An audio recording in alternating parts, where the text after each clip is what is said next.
Топ тема на ваша страна Добро вечер. Ова е последно издание за оваа година, но и последно од двегодишниот формат, поддржан од Агенцијата на САД за меѓународен развој USAID. Зад нас е година на големи очекувања, крупни политички случувања, историски исчекори, но и разочарувања. Епилогот веројатно дека и натаму остануваме заглибани во калта на додадена вредност на деструкција на демократските институции, на искривоколчување наместо ресетирање и втемелување на правната држава. И така натаму. Но нема да набројуваме. Нашиот избор за вечерва е еден поинаков агол. Оти ако малку се поттргне ова сивило од доминација на политиката, која го гуши, узурпира и се наметнува над јавниот простор или ја узурпира дневната агенда. И во Македонија може да се најде зрак надеж. Успешни примери во бизнисот, во иновативноста и креативноста. Луѓе од маргините кои успеале да се изборат со сите животни премрежија. Ова емисија им ја посветуваме ним. Изборот е случаен, но секоја приказна носи своја специфична порака.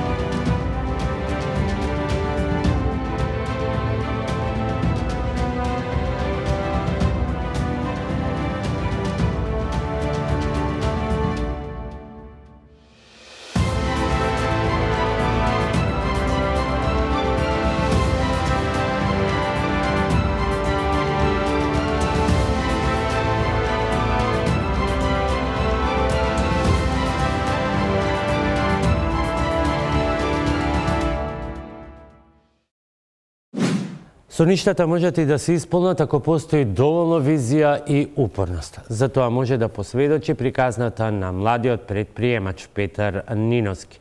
Тој пред 3 години го создаде Brainster, стартап бизнис со кој им помага на 16.000 луѓе во своите биографии да запишат нова вештина која може да им ја смени кариерата, а со тоа и животот.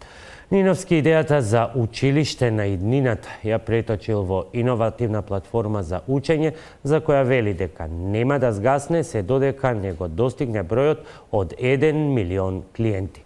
Тамара Грчаровска. Ако не ризикуваш, нема да можеш да дознаеш дали идејата која ја имаш може да се реализира. Со ова мото дипломираниот инженер Петар Ниновски пред 4 години ја напушта добро платената работа и тргнува во реализација на идејата да ја пополни празнината која постои меѓу формалното образование и вештините кои им требаат на луѓето за подобра кариера. Претходно сум ризикувал, според мене најризично во моментов е да не ризикуваш. Затоа што така ќе ти помине животот и на крај ќе сфатиш дека во животот ништо не си предонал ни за тебе, ни за општеството околу тебе. И тоа го видовме, најчесто луѓето почнуваат со бизнис, дали од некоја лична фрустрација или од некој опортунити што ќе го видат на маркет. Ја го видов другиот, го видов опортунити, го видов можноста за пласирање на некој ваков продукт. И видов дека таа можност во иднина уште повеќе, таа потреба во иднина уште повеќе ќе се зголеми. Решив да ризикувам, буквално кога бев на пик на кариерата, бев на највисоко до тогаш во животот, на кариерен план, реков, окей, напуштам работа, да го искористам и ресурсите, и времето мое, и можноста сега во моментов да направам нешто. Ризикот на Петар се исплатил. Наскоро го основа Brainster, дигитална платформа за учење за која, како што вели, им помага на луѓето да стигнат поблиску до својата посакувана кариера.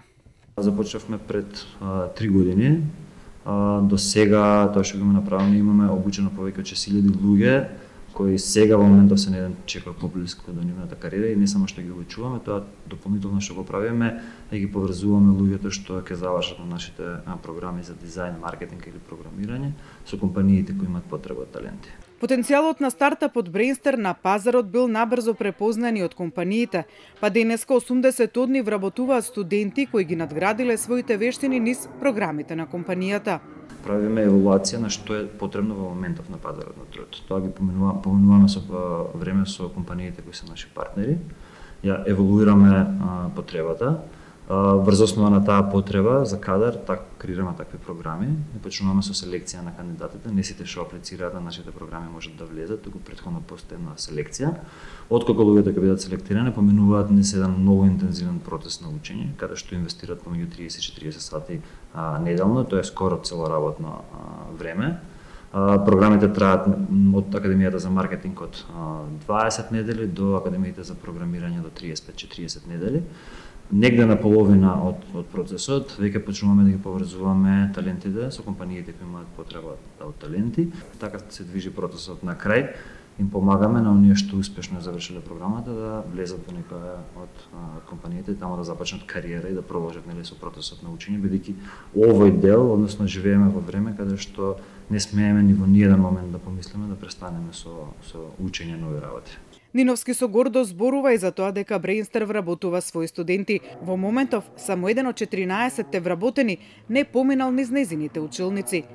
Петар компанијата не ја гледа како конкуренција на формалното образование, туку како суплемент, алатка која го поврзува формалното образование со новите трендови. На глобално ниво во моментов формалното образование не може да одговори на овие брзи промени. Ако тргнеме од фактот дека, не знам, во 2020 година, тоа е за 2 години од сега, не за 20, веќе за 1 година и пол, 25% од отворените работни позиции на глобално ниво се позиции кои се уште не се измислени во моментов, не постојат во моментов. Така да толку брзо се менуваат работите. И затоа не верувам дека толку лесно таквите промени ќе може во нека формална институција да се реализираат. Меѓутоа ние можеме, бидејќи сме брзи, сме флексибилни, можеме да направиме добри проекции на што ќе се бара во иднина, соработуваме со многу компании. Од вештините кои се бараат, Ниновски открива дека програмирањето уште долго ќе биде една од најбараните, а во чекор ја следи дигиталниот маркетинг. Новата вештина која наскоро сериозно ќе влезе во конкуренција е Data Science, тоест науката за користење на многу податоци, која ќе стане нужност во компаниите. Приказната за Брейнстер Ниновски ја раскажува во еден здив, како и за тоа каде ја гледа иднината на компанијата, зашто првите чекори веќе се направени, ширење во земјите од регионот. Ниновски со ист ентузијазам зборува и за визијата за неговиот тим да ги следи трендовите, да учи нови работи, да се грижи за клиентите. Соочувањето со предизвиците е дел од тоа. Без предизвик, вели Петар, нема напредок. Дури се надевам дека нема да останеме месец дена каде што нема да се соочиме со некој предизвик. Тоа значи дека веќе сме во некоја статус кво позиција во која воопшто не сакаме ниту да влеземе. Разговорот со Петар го завршуваме со едноставно прашање: дали се гледа себе си како успешна приказна? Тука разговорот, народски кажано, малку запнува. Зборувањето во прво лице еднина не му е пријатно, но сепак го добивме одговорот. Тоа ми е многу тешко прашање да го одговорам искрено. Тоа го имам разговарано со други луѓе, тоа ми е многу тешко прашање да го одговорам. Мислам дека до таму дека што имаме стигнато, имам заслужено да се нарачам себе дека успешна приказна. Меѓутоа, ако го имам тоа, ако постојано мислам на тоа дека сум успешна приказна, од каде ќе ми биде чувството да се подобрувам, да напредувам и така натаму. Затоа најверојатно не знам, треба уште многу да работам за да бидам успешна приказна, тоа е моето мислење. Дефинитивно се гледам уште долго време со компанијата, тоа да видиме да биде јасно. Меѓутоа, вака, целта ни е една, целта ни е да стигнеме до 1 милион луѓе кои ќе им помогнеме да дојдат до кариера која кариерата со ништата. Додека не го направам тоа, никош нема да престанам со Брейнстер. Кога општеството ќе затаи, настапува поединецот. Како е да имаш дете со пречки и потешкоти во развојот, а да нема кому да му се обратиш? Центар кој работи со овој тип на деца постои како приватна иницијатива, формиран како резултат на благородна идеја на млад дефектолог кој решил она што го учел да го преточи во практична работа. Во недостиг на државна стратегија за помош на децата со пречки во развојот, центарот се претворил во мало училиште. Повеќе од 80 деца секојдневно се во неуморните раце на дефектолози, психолози, логопеди. Сите пред се млади стручњаци и големи хуманисти и ентузијасти. Билјана Николовска беше во ова мало училиште по големина, но огромно по благородноста.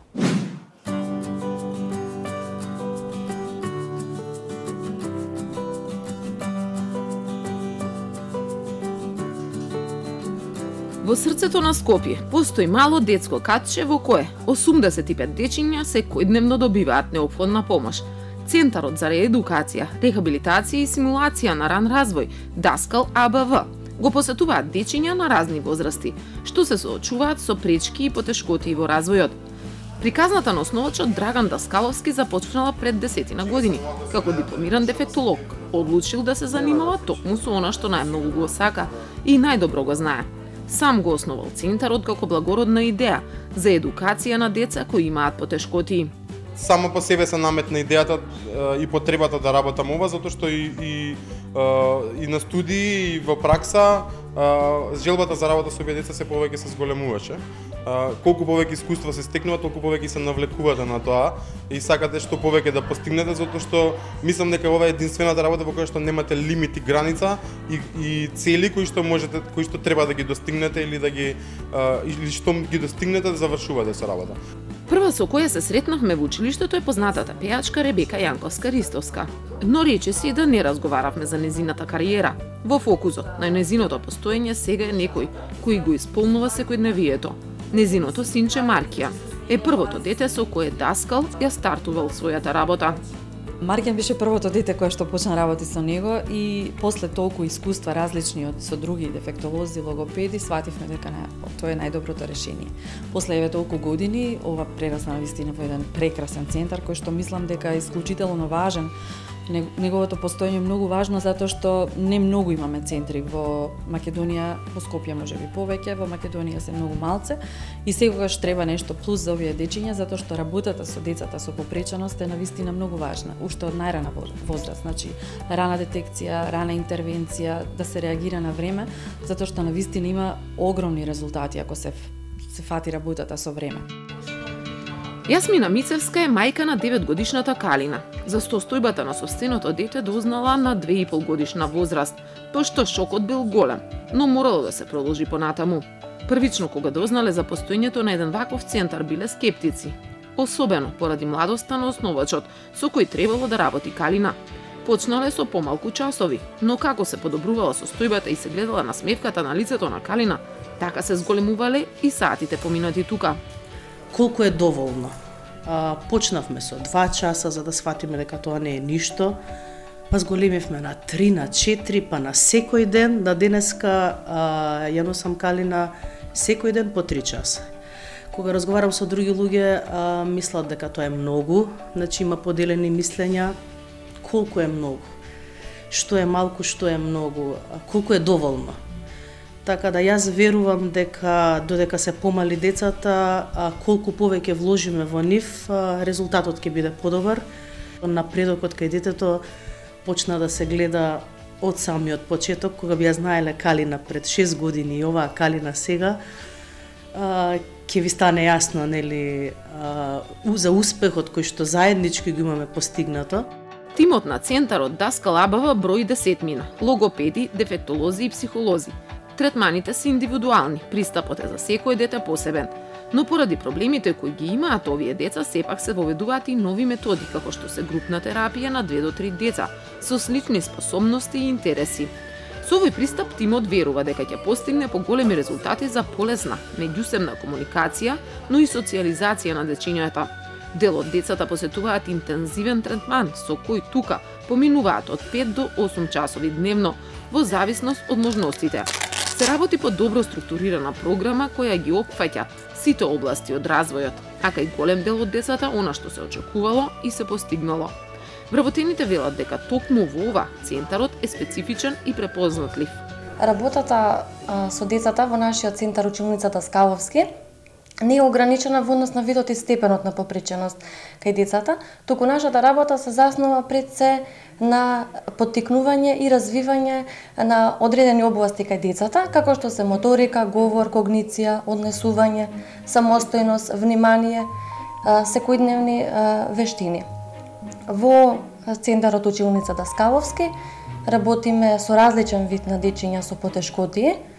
Тука би ги вбројала дечиња со аутистичен спектар на нарушувања, деца со церебрална парализа, понатаму опфаќаме и деца со говорно-јазични проблеми, деца кои што имаат потешкоти во читање, во пишување, како и потешкоти во совладување на наставниот материјал, а исто така имаме и дечиња со комбинирани пречки. Ние изработуваме индивидуални образовни програми во зависност од видот и од степенот на секое дете, со адаптирани средства, адаптирани материјали и инструменти. Индивидуално пристапуваме кон секое дете и секојдневно се обидуваме да им овозможиме на децата поголем развој на нивните говорни, сознајни, социјални, психофизички способности. Секое дете за нас представува огромен предизвик и заедно исто како и децата и ние секој ден растиме и учиме. Различноста е таа што не прави специфични. А секако, тука е љубовта спрема децата, спрема работата, вниманието, трудот, посветеноста, а морам да напоменам, упорноста е главниот момент и не откажувањето. Затоа што за да постигнеме нешто мораме да сме упорни и да веруваме дека тоа ќе биде така. И родителите и учителите замислуваат општество во кое сите деца се еднакви. На сите деца им е овозможено да го реализираат својот интерес и талент и се вклучиле во општествените редови како и сите останати. Но за жал се уште владее мислењето дека децата со пречки во развојот се терет на државата и општеството. Тие често се стигматизирани и отфрлени. Стигмата и стереотипите најчесто се јавуваат заради тоа што нема доволно информации, изолираност, заблуди, како и немањето на контакт со овие лица. Надминувањето на стигмата и стереотипите најпрво се јавува со подигнување на јавната свест, вклучување на овие лица во училиште, на работа, на улица, среќавање во ресторани и слично. Исто така и вклучување во секојдневни активности и активности во средината од страна на родителите. Па ако го земеме во предвид минатото и минатото на нашето општество, ќе видиме дека инклузијата не беше табу тема. Денешницата, односно сегашноста, ни укажува на многу подобрување во тој процес. Лицата со посебни потреби се подобрија во однос на прифаќањето од општеството. Борбата на родителите е секојдневна. Парите кои ги одвојува државата за семејствата кои имаат дете на кое му е потребна помош се минимални. Уште потешко е тоа што ретки се државните институции кои пружаат ваков тип на помош за овие деца. Државата години наназад само дава 2 пати неделно, значи тоа е платено од државата, одење на логопед и дефектолог, 2 пати неделно, што е сосема малце, по 45 минути. Навистина тоа е многу малку и сметам дека државата можеби треба да партиципира, а дали тоа би одело преку плави картони, не знам, преку министерство, некој начин, некој модус треба да се најде за да овие дечиња добијат повеќе часови работа. Значи секој ден да се работи со нив, а не само 2 пати неделно, затоа што тоа е навистина малку и тоа се коси со сите стандарди светски за работа со деца со аутистичен спектар. Сме биле до сега во Центарот за слух и говор во Скопје, сме посетувале таму логопед. Тоа беше исто 2 пати неделно третман од половина час. Сме посетувале и неколку пати сме били во Центарот за ментално здравје Симпо, меѓутоа освен тие 2 институции, јас не знам дали има други институции кои што се занимаваат со нашиве деца, дали се тие доволни, не се доволни. Мислам дека бројот на децата со атипичен развој е, да кажеме, многу голем, а дека државата нема капацитет за да ги обслужи сите тие и да им помогне на сите тие деца. Даскаловски решението на овој проблем го гледа во јавно-приватно партнерство, преку кое ќе им се помогне и на родителите, и на приватните центри. Во светски рамки, ови приватни провајдери како нашиот центар прават еден склоп на јавно-приватно партнерство и целта на тие партнерства е да се помогне на семејства. До сега за жал немаме никаква соработка. Меѓутоа, освен центрите приватно меѓу себе, меѓутоа мислам дека сме на добар пат и дека наскоро ќе се систематизираат потребите на родителите и ќе обезбедиме што подобри услови. 85 деца, 85 различни приказни за нив, секој со своји потреби, предизвици и детски желби. Родителските грижи и желби пак се сериозни и искрени. Нивните деца да растат и се едуцираат во нормални услови. За оние кои секојдневно работат со децата пак, успехот се мери во должината на детската насмевка. И нас не испратија со песна и насмевка, и со блескав сјај во очињата.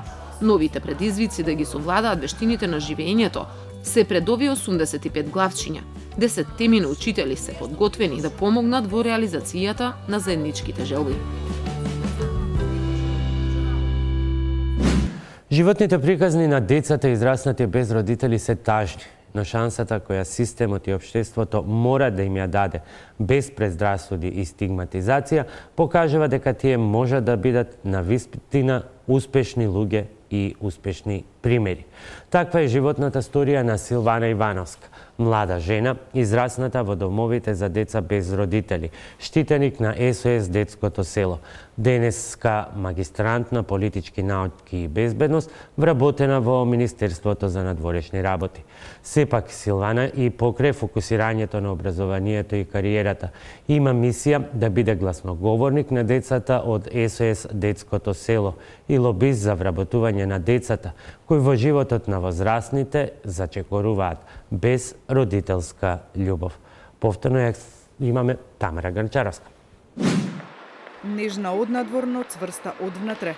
Ова е Силвана Ивановска, која има 31 година и работи во Министерството за надворешни работи, пред кој не пречека со позитивна насмевка и ведар дух. Но за тоа е скриена животна приказна, чии детски спомени од 7 годишна возраст се врзани со живот во домовите за деца без родители. Со Силвана се упатуваме во СОС Детското село, каде таа ни раскажува својата животна приказна. Моите родители се имаат разведено кога имав јас 3 години. И мајка ми се премажи во едно кратовско село, каде што живеев јас со мојот брат и полубраќата. Ситуацијата дома не беше, не би посакала на најголем непријател да се најде во таква ситуација. Како одлучив? Едноставно повеќе не се издржуваше. Лесна одлука беше да заминам. Требаше храброст, не знаев никаде одам, никаде ќе завршам, но знаев дека сигурно ќе биде подобро отколку дома. Живеев во интернат одредено време, живеев и кај згрижувач или кај жена ме чуваше во Куманово некаде, но сето тоа беше безуспешно затоа што викендот пак морав да се враќам во куќата дома. И затоа ме праша еден ден дали сакаш да живееш со многу деца, твои врсници. Ја прашав, бидејќи нели како што ти кажав, знаеш само за школото и за дома. Таму кај што се чувствував безбедно и сигурно беше училиштето.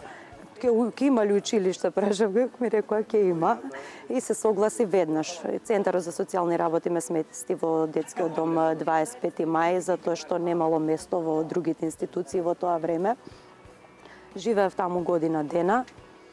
Потоа управителите на домот донесоа одлука дека е институција за деца со воспитно-поправни проблеми и дека не треба јас да бидам таму и ме префрлија во домот 11 октомври. Во домот 11 октомври Силвана го завршува основното образование. За разлика од домот 25 мај, спомените за овој дом и се јасни. Во домот 11 октомври никогаш не сум се чувствувала осамено, затоа што имаше над 150 деца што живеат во домот во тоа време и многу се дружевме помеѓу себе, многу се подржувавме, особено генерацијски тие што бевме блиски. Имавме малце проблем со повозрастните, затоа што во домот не се почитуваше ниту едно детско право, буквално највозрастниот го има главниот и последниот збор, што ќе каже тој така е. Дури имаше многу малтретирања, мислам, имам зборувано на оваа тема, затоа и бев иницијатор за преорганизација на вакви гломазни големи институции. Во еден стан во 9 стана беше поделен домот. Во еден стан живеевме 16 деца со еден воспитувач. Што и да сакаше воспитувачот, не можеше да посвети внимание на сите деца. Силвана за домот ја врзуваат и поинакви спомени. Таа таму не е сама, заедно со неа незиниот роден брат и двајца од тројцата полубраќа. Таа не може да ги сокрие емоциите кога зборува за нив.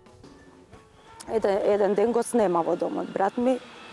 Јас бев 4-то оделение. После еден месец ми кажа, брат ти ја починат. Јас и ден денес не знам што се случи. Никој никогаш не ти кажа? Животната приказна на Силвана и незините 3 полубрата продолжува во СОС детското село.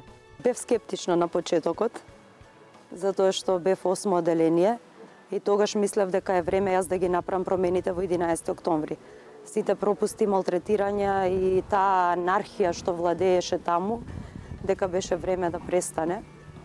И сакав навистина да направам промени, но не сакав да дојдам во детското село, не ни знаев за што се работи, иако макар и браќата мои да бидат тука, јас сакав да останам во 11 октомври, но се донесе таква одлука, бев малолетна. Сега сум благодарна што ја донесува таа одлука да продолжиме да раснеме тука со браќата. Беше сосема поинако, почувствувавме она семејна топлина, љубов, грижа. Знаете како велат, човекот не може да живее без воздух, вода, храна и љубов. Ако во 11 октомври ги добивме овие трите, во детското село добивме и љубов. Ладното време не принуди разговорот да го продолжиме внатре во просториите на СОС детското село, каде Силвана е пречека како свое дете.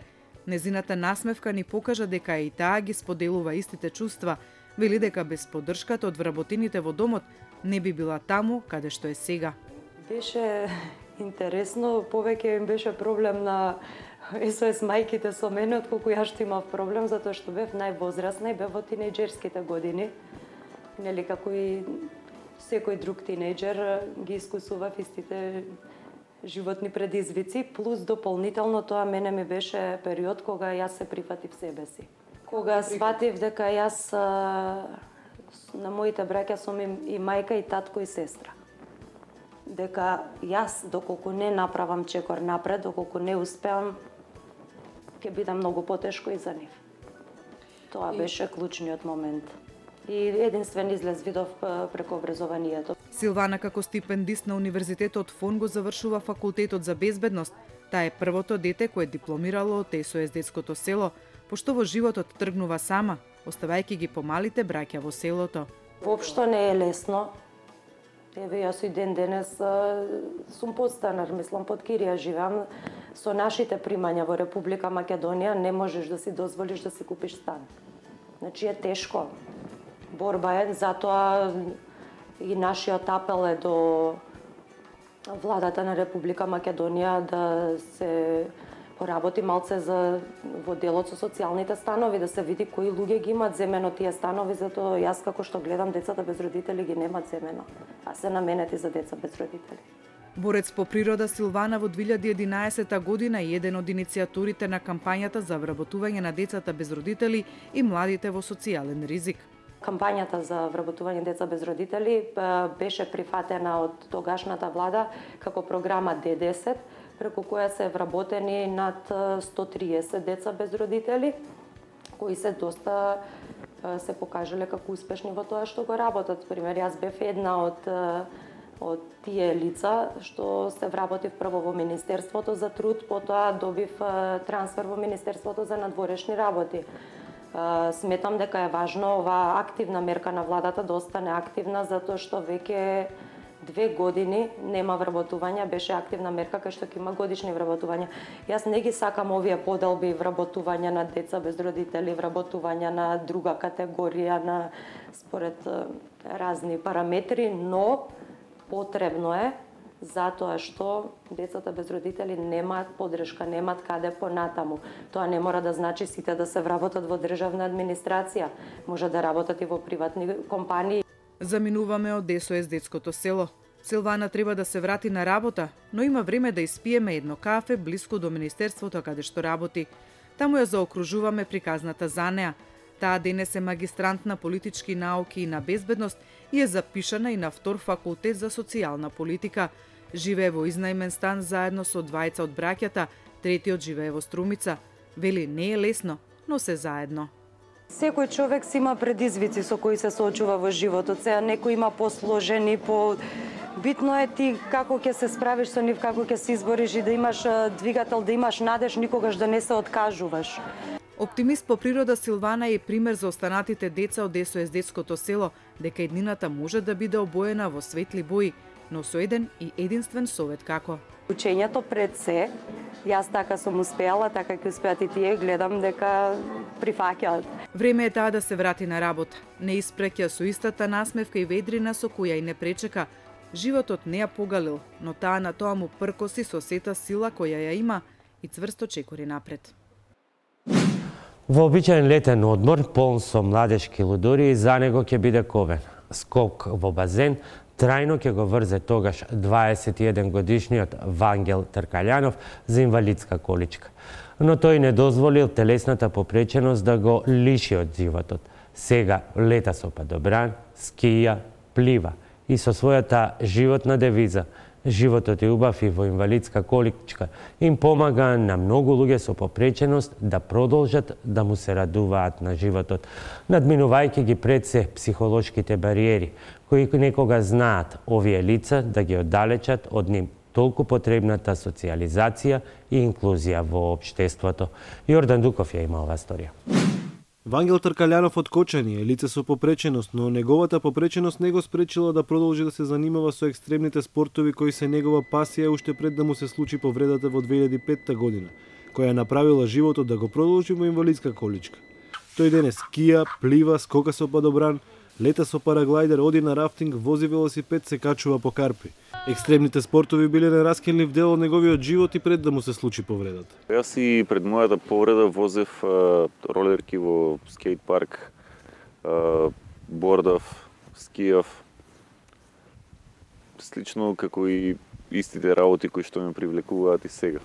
Никогаш не би сакал да бидам во сала затворен за да практикувам некој спорт, евентуално во зима, кога временските услови нема да може да дозволат, освен скијањето кое што може да се практикува и во зима и никогаш во друго време, освен ако не сме во Дубај во внатрешни скијалишта. Секој има потреба од нешто, во мојот случај адреналин. Треба според мене животот да се живее по своји правила.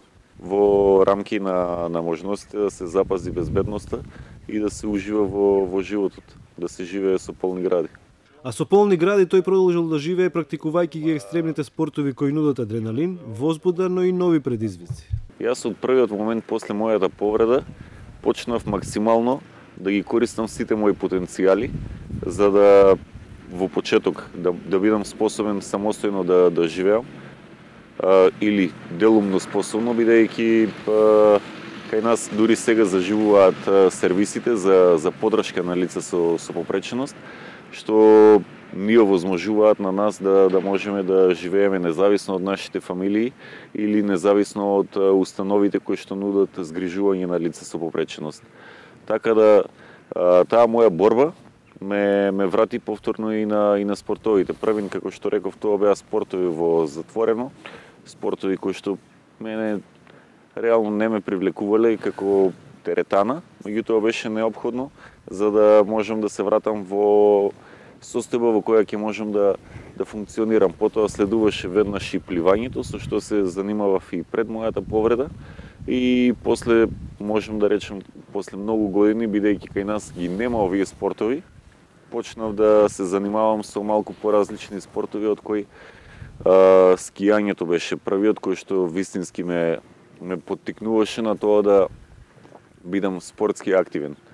Првин почнав да одам во Италија на скијање, после во Бугарија, Словенија и на крај завршив на програмата која што беше финансирана од State Departmentот за развивање на програми, спортски програми во земји кои што ги немаат. Во Македонија конкретно тоа е програмата за скијање, на која што работам сега во моментот, и во месец март за прв пат ќе имаме во Македонија ски камп за лица со попреченост. Качувањето по карпа, нуркањето, скокањето со падобран се само дел од листата спортови кои Вангел ги практикува и кои се обидува и кај нас да ги приближи до лицата со попреченост. Обично кога се качуваат лица со попреченост, корисници на инвалидски колички, кога се качуваат, кога не се директно на карпата, најправилно оди лице кое што ја обезбедува самата патека и го ја трасира самата маршрута по која ќе се движи после лицето со попреченост. Има модерно на нуркање, кое што исто така е интересно и тоа може без проблем да се практикува и во Македонија. Велосипедизмот е нешто што како спорт сакам да го развијам во Македонија и зашто се стремам за развивање на спортски центар за лица со попреченост, се разбира. И тука е проблемот висината на чинење на самата опрема. Значи велосипедите кои што се со понизок квалитет и кои што не можат да се користат за такмичење се од некои 3-4-5 евра, доколку такмичарската опрема е од 7 па до 15.000 евра. Тој учествувал на 3 првенства во падобрански скокови за лица со попреченост, од кои едно европско и 2 интернационални. Спорт кој посебно го буди адреналинот кај него. Скокам во тандем. Да, меѓутоа, кога е самото такмичење, мора да ги изведам сите движења сам, бидејќи се мери доколку се мери времето за кое време се завршени овие ротации и доколку ми помага тандем инструкторот, се добиваат негативни секунди или воопшто сме дисквалификувани. Летањето со параглайдер воопшто не се разликува од летањето со параглайдер за лица без попреченост. Со тоа што доколку лицето само полетува и само слетува, се користи специјална количка која што е направена за таа намена и која што се врзува за постоечката опрема, постоечкиот параглайдер. Вангел е доказ дека животот може да биде исполнет и возбудлив и за лицата со попреченост. Од неодамна тој работи како советник во Министерството за труд и социјала, каде што работи на проекти кои ќе го подобрат животот на лицата со попреченост кај нас. Самата потреба од забава, од адреналин, мене ми е доволно за да можам да уживам во животот. Едноставно имам потреба од забава, како и секој нормален човек. Ја продолжуваме нашата потрага по успеси и ентузијазам. 6 студенти на Машинскиот факултет направија електричен ековелосипед со вградени филтри, кои го пречистуваат воздухот додека се движи по загадените улици на Скопје. По 1,5 година макотрпна работа, цртање дизајни, набавка на делови и монтажа, велосипедот е презентиран пред јавноста.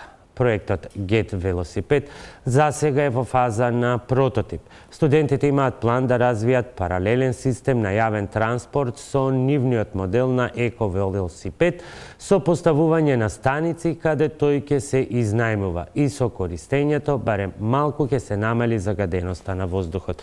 Но нивниот ентузијазам сега чека конкретна поддршка. Оваа креативна идеја да стане реалност на нашите улици. Огнен Чанчаревич. Загадениот воздух за граѓаните е сериозен проблем. За властите не решива главоболка, а за 6 студенти од Машинскиот факултет инспирација. Работејќи на проект на електричен велосипед, одлучиле да инкорпорираат систем кој со самото движење го чисти воздухот од штетните и канцерогени PM честички. По месеци напорен труд, 50 на нацрти и дизајни, подеми и падови. Резултатот е Get велосипедот со кој тие дојдоа пред камерата на Топ Тема на ваша страна. Сметаат дека нивниот прототип е чекор кон решавање на проблемот со загадениот воздух во поголемите градови во Македонија.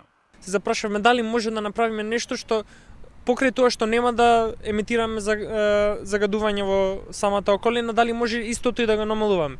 Со развивање на некои идеи стигнавме до ова идеја како едно совршено решение според нас за инсталирање филтри на самите велосипеди што со самото движење ќе прочистуваат воздухот. Филтрите кои го чистат воздухот се поставени на тркалото од овој велосипед. Го чистат воздухот преку ротација која ги задржува штетните честички во филтрите. Тие се лесни за одржување и заменување. Младите иноватори пресметале дека на 1 километар тие чистат 9 кубни метри загаден воздух. Во самите филтри е вграден мер филтер материјал кој е водоотпорен, односно може истиот да се испере и повторно да се користи без при тоа и да се вади од самата рамка, меѓутоа конструкцијата е направена доста полезна, да биде доста едноставна за користење, при тоа да биде издржлива и ефикасна. Исто така и филтрите се направени да бидат доста лесни за монтажа. Имавме многу концепти и овој го избравме како најдобар. Процесот на изработка на овој велосипед не бил нималку лесен. 1,5 година студентите под менторство на нивниот професор Иле Мирчевски работеле на дизајнот и на компонирањето на деловите во еден систем, а деловите најчесто морале да ги набавуваат од странство. Потребно ни беше доста време, скоро 1,5 година, од замислата на првобитната идеја до изработка на документација за правење на прототипот, собирање на компонентите сите за составување на прототипот. Доста време ни беше потребно за да направиме еден ваков. Да стасаме до оваа фаза на прототип. Помалцето делови се достапни во Македонија, поголемиот дел треба да ги порачуваме од странство, од преку интернет, од eBay, од AliExpress, се снајдуваме, но тие делови што ги има ги користиме, тие што ги нема мораме да ги порачуваме од интернет, а повеќето ги нема. Така стигнале и до финалната замисла. Проект кој ќе биде паралелен систем за еколошки јавен транспорт, налик на неколку европски метрополи. Нивната замисла е низ градовите да бидат поставени станици на кои ќе може да се превземат велосипедите и потоа да се остават за да се наполнат батериите.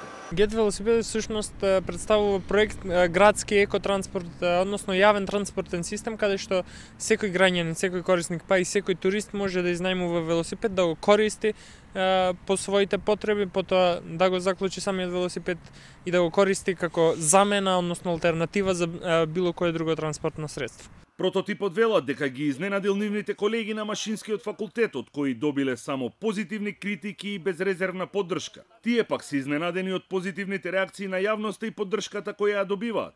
Сепак, потребно е повеќе, особено во делот на финансиите и поддршка од бизнис секторот и државата, за изумот на овие 6 млади студенти да стане реалност и систем за транспорт и прочистување на воздухот. За понатаму остануваме резервирани за што би можело да се развива, затоа што доста зависи од поддршката на поголеми компании и заинтересираноста на самите општини. За почеток поддршката што ја добивме за развивање на прототип е многу значајна. Значи без самата таа поддршка која добивме од Фондот за иновации, јас сум убеден дека денес немаше да бидеме стигнати до оваа фаза.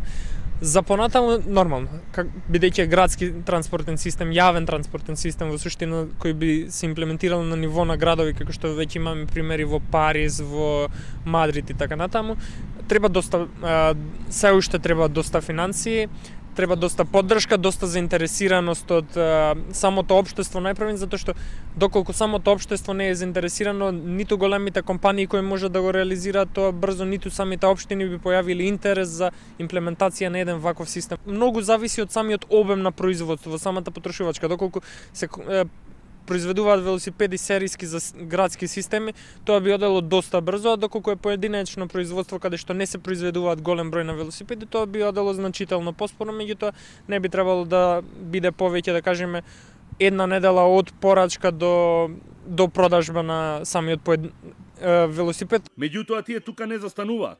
Тие сметаат дека Get велосипедот е добра основа, но има уште многу детали и финеси кои сакаат да ги подобрат пред да почне официјалното производство. Се надеваме дека сите ќе си направиме по еден и сите ќе одиме на факултет со велосипедите.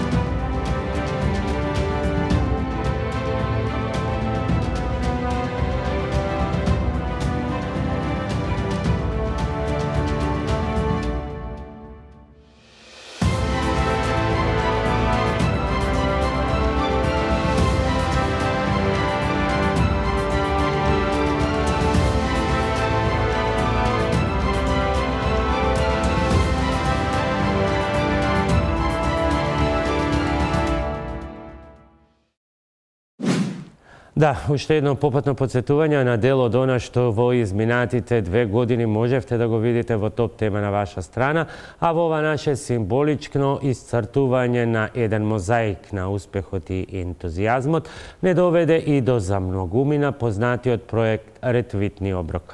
Од мало движење на социјалните мрежи до препознатлив белег на Скопје. Со години наназад, секоја сабота тие делат бесплатни оброци за бездомните и сиромашни во центарот на Скопје. Камерата на Топ тема на ваша страна беше во кујната на ретвитни оброк. Како е да си дел од ова движење? Што се е потребно за да се направи оброк за 200 лица колку што тие обслужуваат, а оброци им требаат на повеќе од неколку илјади? Како успеваат да ги обезбедат потребните намирници и продукти? И пред се и наце, колку општеството е подготвено да им помогне на бездомните и гладните? 30 на момчиња и девојки секој петок се собираат во оваа кујна и готват. Но не за нив. Готват за оние на кои што храната им е најпотребна, бездомниците. Тие се ретвитни оброк. Речи си да нема скопјанец кој не чул за оваа организација и кој не ги видел во саботите како делат подготвени оброци кај споменикот Мајка Тереза. Разговаравме со Гоце за тоа што представува ретвитни оброк, како дошле до идејата, како ја спровеле. Спонтано преку еден твит, група ентузијасти одлучиле дека наместо да се сликаат оброците кои ги јадеме, би било добро да се готват и да се даваат на оние кои што не може да си ги приуштат. Се започнава од еден твит на Твитер, каде што една другарка заедно со друга добиваат идеја наместо да сликаме храна и да се фалиме колку добро готвиме и на Твитер поставуваме, зашто да не се организираме група и да почнеме да делиме храна по бездомници. После се вклучи други луѓе кои што викаат еве се дели веќе за бездомници пред Мајка Тереза секоја сабота и викаме зашто не се вклучиме. Нели сите ветуваат ќе се смени нешто, чекаш некој да ти реши, ние викаме добро, ајде ние сме тие нешто што сакаме да смениме нешто, да се обидеме. После дојде она кога се запознавме сите луѓе со исти идеи, со исти начин на размислување, некој чувство на припадност дека окей, се поддржуваме, се помагаме самите себе си, помагаме на некој трет што му е тоа потребно. Идејата се ширеше брзо, многу брзо. Групата на ентузијасти растеше, но и бројката на луѓе кои секоја сабота ја чекаа нивната помош. На почеток биле 50-тина, сега се околу 250. Кога почнавме се готвеше за 50-60 бездомници.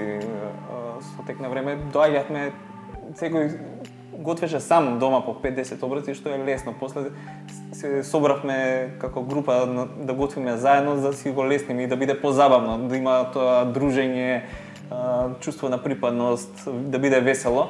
И му даеше како некој afterwork. Релативно брзо завршувавме.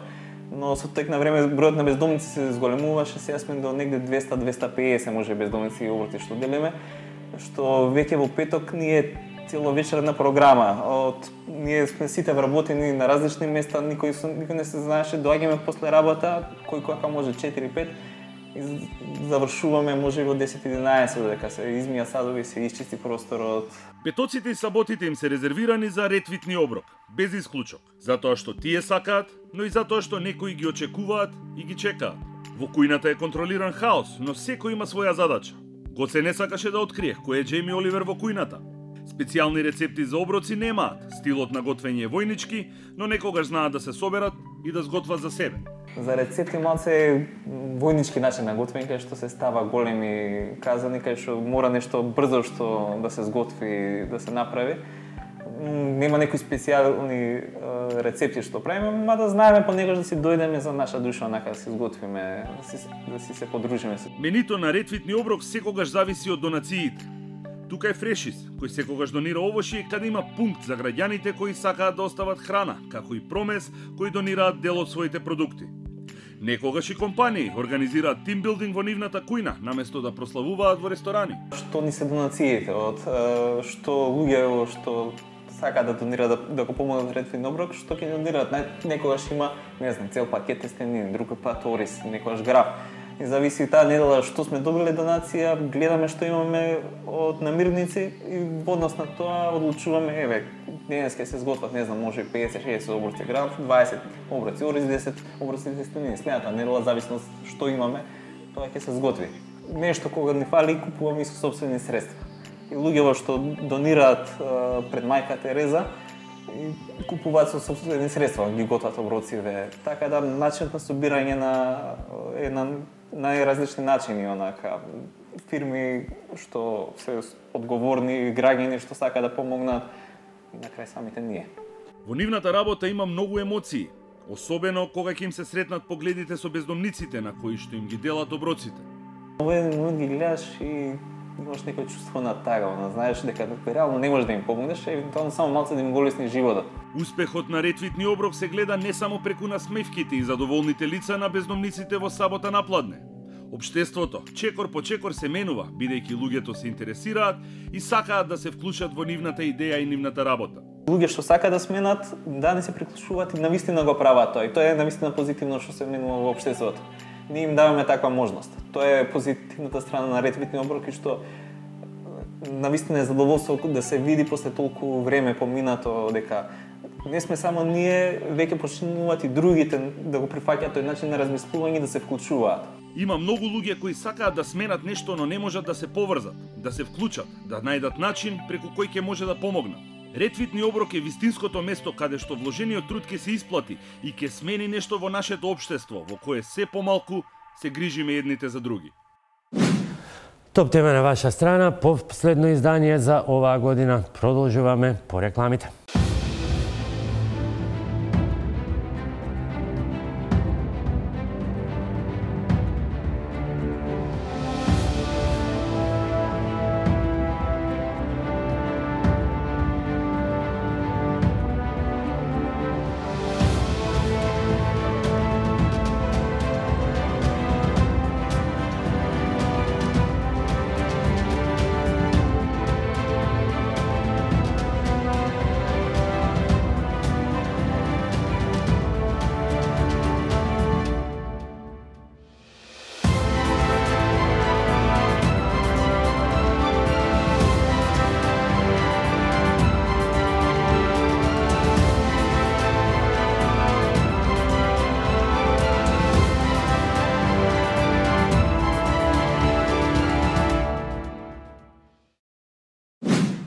И веќе споменав, ова е не само последно издание на топ тема на ваша страна за оваа година, туку вечерва го заокружуваме и 2-годишниот циклус на емисијата со поддршка од Агенцијата на САД за меѓународен развој USAID. Видеото е само мал приказ од она што како новитет се обидовме да го внесовме во нашите програмски содржини, особено да допреме и до вас преку отворените таунхол дебати, ваше вклучување во дебатните емисии преку социјалните мрежи, да ги пренесеме вашите перцепции и ставови за важни општествени прашања и случувања преку редовните испитувања на јавното мислење.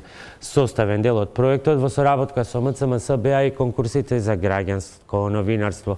Во продолжение ве пренесуваме дел од последното доделување на овие награди и воедно затворањето на проектот. По 2 години и повеќе од 200 емисии, топ тема на ваша страна ги сумираше резултатите од проектот поддржан од Американската агенција USAID во соработка со Телма и МЦМС. Дебатите, анализите, интервјуата и истражувањата на јавното мислење на топ тема на ваша страна добија признание за својот професионализам. Во САД ние ја цениме улогата што медиумите ја играт како контролен механизам при истражување, известување и поставување прашања од областа на владењето. На вистината, силните медиуми се наоѓаат во срцето на нашата демократија. Амбасадата на САД и года на нашата поддршка на дебатата емисија Топ тема. Топ тема ја задружа својата ригоросна урадувачка независност, воведе нови дебатни формати, водеше истражувачки истории и ги промовираше историите на граѓанските новинари. Успешната мисија на топ тема на ваша страна, освен преку пофалбите и честитките кои стигна од партнерите, беше потврдено и од соговорниците кои изминатите 2 години во емисијата ги анализира актуелните политички, економски и социјални случувања, но и од оние кои седнаа на жешкото столче во студиото како соговорници, соочувајќи се не секогаш со пријатни прашања и од водителите, но и од јавноста. Нивното присуство на церемонијата беше силна потврда за тоа. Топ тема на ваша страна изминатите 2 години постави високи стандарди во дебатните емисии, што беше потенцирано од главниот и одговорен уредник на Телма Атанас Кировски.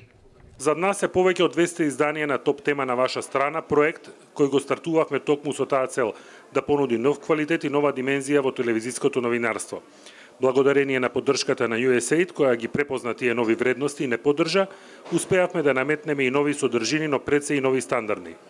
Станавме препознатливи по многу сегменти. Но би ги издвоили истражувањата на јавното мислење. Се обидовме да направиме и двонасочна комуникација со нашата публика и таа е дел од топ тема, преку редовните коментари, преку видеоблог, дебати базирани на прашања од гледачите. Реализиравме таунхол дебати со кои што излеговме не само надвор од студиото на ТВ Телма, туку и надвор од Скопје, низ различни градови во Македонија, директно соочувајќи ги политичарите и одговорните општествени чинители со проблемите и прашањата на граѓаните.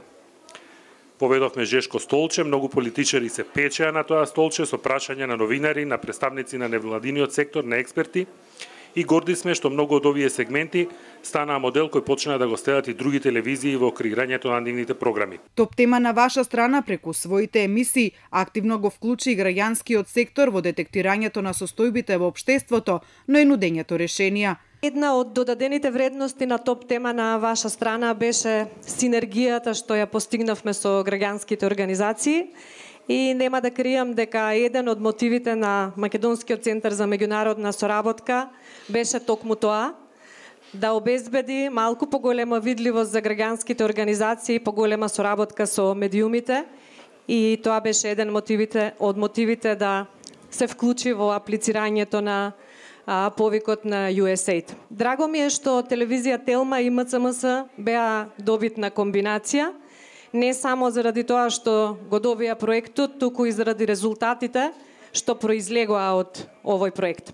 Од клучен интерес на емисијата беше да се даде и гласност на јавноста, на обичниот граѓанин, што освен преку комуникација на социјалните мрежи, топ тема на ваша страна заедно со МЦМС го направи преку успешно спроведени 4 циклуси на наградување за граѓанско новинарство во 2 категории – приказна и фотографија, за кои вкупно пристигнаа 151 пријава од граѓански новинари, од кои само на 4-тиот конкурс 57. На завршната свеченост беа доделени наградите од последниот 4-ти конкурс, при што првата награда за приказна е доби Елена Панчевска за темата Што знае женско за спортот и за фотографија која доби Владко Деков за серијалот Базените немаат иднина во Македонија. Наградите што ги добија граѓанските новинари се во висина од 30, 20 и 10.000 денари и 5.000 денари за пофалниците во форма на ваучери за купување опрема која ќе им помогне полесно да ги детектираат и пренесат до пошироката јавност проблемите на заедницата. Иако проектот топ тема на ваша страна официјално завршува, телевизија Телма и тимот на емисијата ќе ги продолжат добрите практики на носење, отворање и нудење решенија за општествените прашања кои го засегаат обичниот човек во неговото секојдневие. И тука е крајот. Колку сме, толку сме, токму сме. Многу суптилни пораки и повеќезначност има во овие познати стихови. Имајте ги на ум кога подвлекувате црта под оствареното годинава и плановите и желбите за до година.